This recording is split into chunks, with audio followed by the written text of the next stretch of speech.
Welcome back to Mushoku Tensei, Jobless Reincarnation, Anime Review, episode number 28. We are on the seventh episode of season 2 of the show, which is also I don't think it's the 30th episode, it's actually the 31st episode. It's called The Kidnapping Confinement of Beast Girls.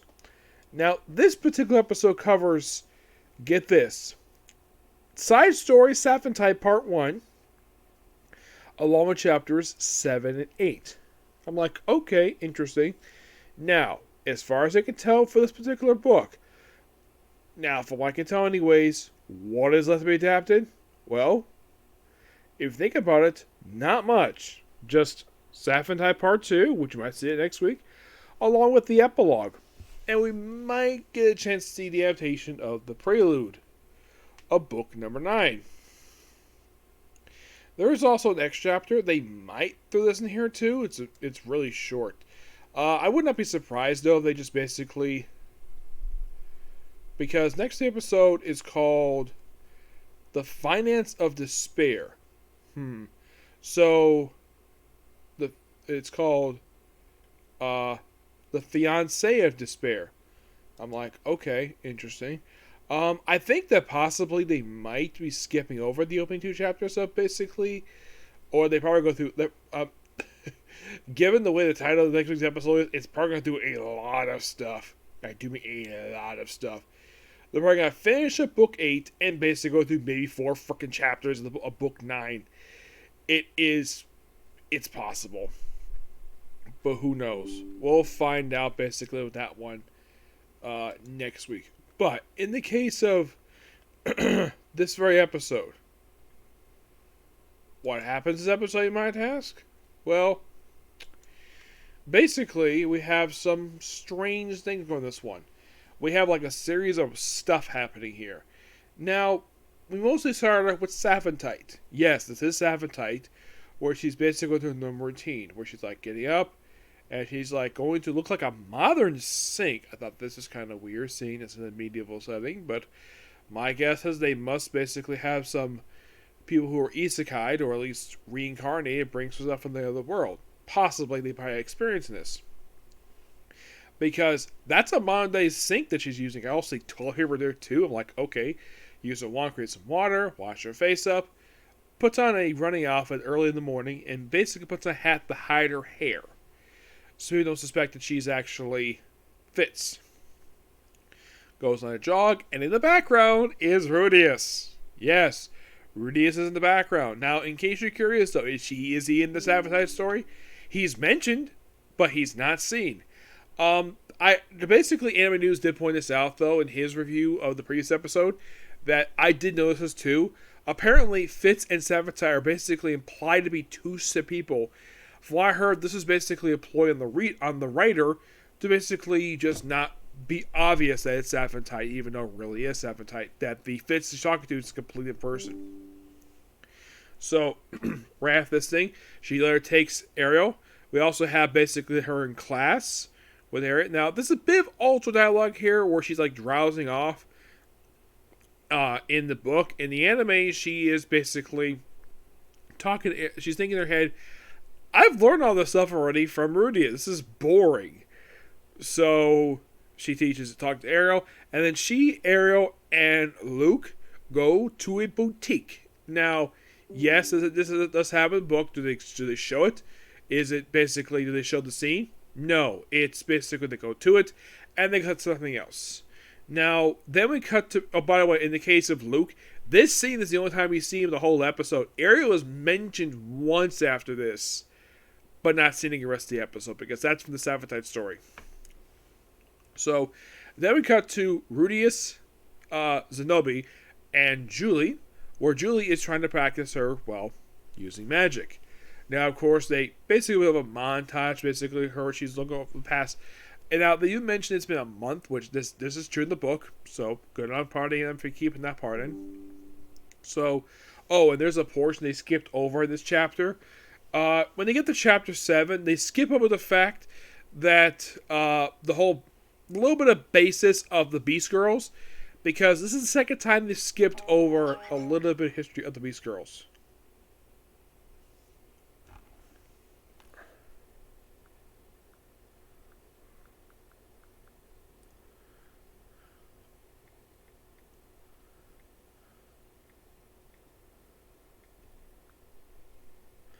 Anyways, so basically, I don't know why he asked me to do this, but it's his night.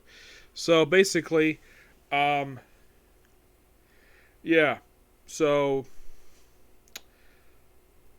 oh yeah, where was I? Oh yeah. So then, of course, basically, like they practice this stuff for a while, and of course she gets better, and of course shows off the Red Heart figurine.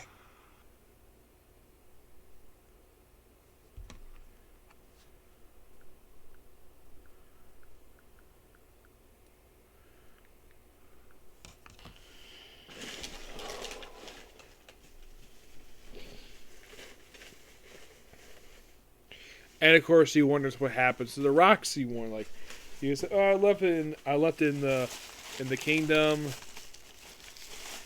And he's like, no. He suspects he's probably lied. And then he opens up the box, basically, where it's kept in.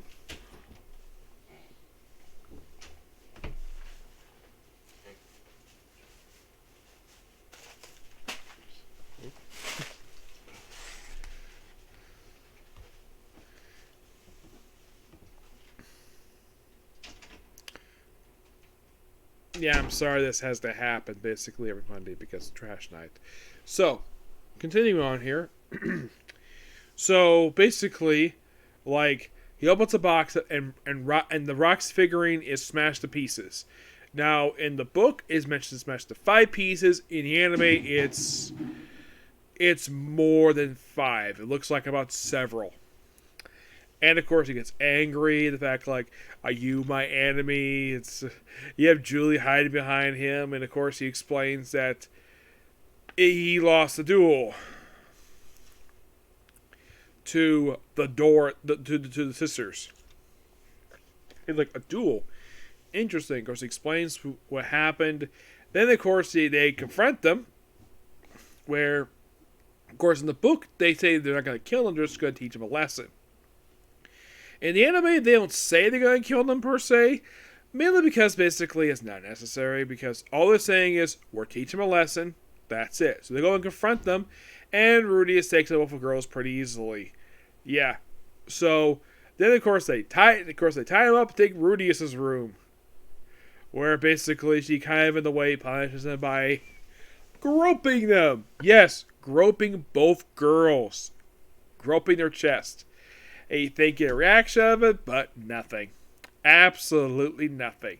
Yeah, this is continuing basically a plot thread from book 6. How should I put this? He has difficulty turning on, per se. I'm not going to say exactly what the actual term is, what the air term is, but that's an adult term. Kids do not basically read into that. Basically, that's a term for adults only. You'll find out when you get older what the heck that means. Okay? So, and there's also a camera shot of his groin for some reason. I thought that was kind of weird. So, then of course, basically, like, he explains that, oh yeah, he's a follower of Roxy. And then he does something which in the book and the manga, yes, I've read the manga, I'm actually shocked the fact they kept this in.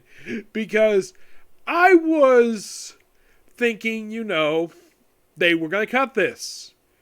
But this thing was probably way too important to cut. What was it, you might ask? Rudeus opens the box, and inside is Roxy's panties that he's kept since book 1 of the series. Yes, since early on in season 1. And everybody's shocked the fact he's got a pair of women's panties.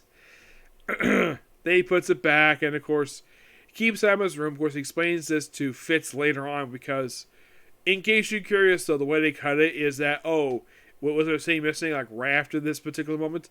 No, it cuts straight to basically that. That's from the book, so I'm not going to blame the studio for basically cutting something. They're just following the chapter best they freaking can. So, Rudy just explains to Fitz what's going on. So, how do they with positive punishment? So, basically, that, well, to punish him, well, first, apparently he's kept them in the room for like a whole day. So, they soiled themselves. So, basically, now in the book it's mentioned that he proceeded to remove their skirts and presumably their panties. In the anime, you see him drying up basically their panties and him looking at them without their skirts on. Then they proceed to get dressed, and of course, basically they start calling him Boss. Yes, they call him Boss. Which, if you're really curious though, did they decide to call him that in the book? Yes. They also asked who his master was. Aside from Roxy, it was Gavaharth, who's not in this book at all. Nope. She's not been seen in quite a while.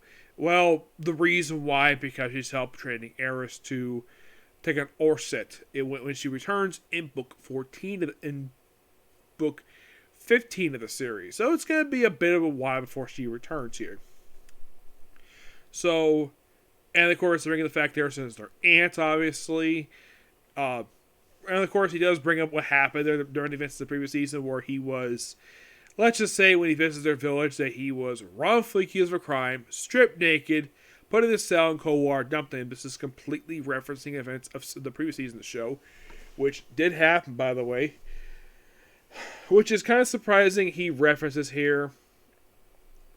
Some people probably would have thought, though, that they would have cut this up, but nope, they kept it in. So, then they leave via the window, but they have to keep it on for an entire day, and then, of course, they move it. Then Fitz spends time in the room. Of course, you can't touch that box. You can touch anything else but that box. Looks around the room, finds this very comfortable, lays on it, and of course, Fitz teases him to remove his glasses, but he can't show her face, because under Ariel's orders, can't show the faces of anybody except for her and Luke. And then, of course, she politely leaves, and that's kind of the episode in a nutshell. This episode, thoroughly enjoyable. Did I mind the cuts or the changes? Not really. It's fine. I'm glad the fact that the comedy scene of Rudy is showing off Roxy's panties to the girls, Zenobia and Julie, was kept in, because this scene was so hilarious in the manga. Like, I just laughed like crazy because this was so funny. Yeah. But it'd be strange if Saphantite saw that. Which, by the way, in case you're curious, in the books, does he still have the panties? I believe he still does, but he keeps it locked up in his basement. And he's the only person who worships the damn thing. Yes, he worships a pair of panties.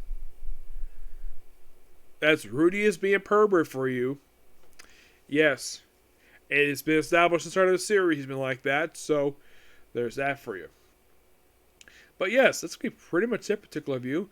Next up, I'm going to do one comic corner. Just one, because that's all I have time to do. So I'll probably save my next comic corner for tomorrow. Now, I do not have time to work on Eden Zero tonight. That will work on tomorrow. And hopefully, if I finish Eden Zero, I might get a chance to work on more 5-Man. Because 5-Man, I have exactly the episodes I want to do. About 20 more to go, or take a break from it. Yep. But to you next video with Comic Corner. Bye.